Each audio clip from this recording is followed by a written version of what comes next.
Thank you for choosing the BabyBeat Fetal Doppler. The BabyBeat gives you the unique opportunity to listen to your baby's heartbeat in your own home. When using the BabyBeat, make sure to use the ultrasound gel provided with the unit. You don't have to use too much, but enough to eliminate any air between the Doppler probe and your skin. Having a full bladder can help. You can try using the Doppler first thing in the morning. Start in the middle of your abdomen, but right above the pubic hair line. Sometimes, early in pregnancy, the baby can be positioned behind the pubic bone. You can tilt the probe downward toward the pubic bone, or even tilt your pelvis up a bit.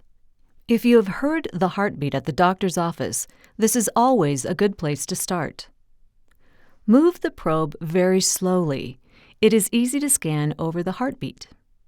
Later in pregnancy, you will normally hear the heartbeat up on the abdomen more, but it usually still remains below the belly button line.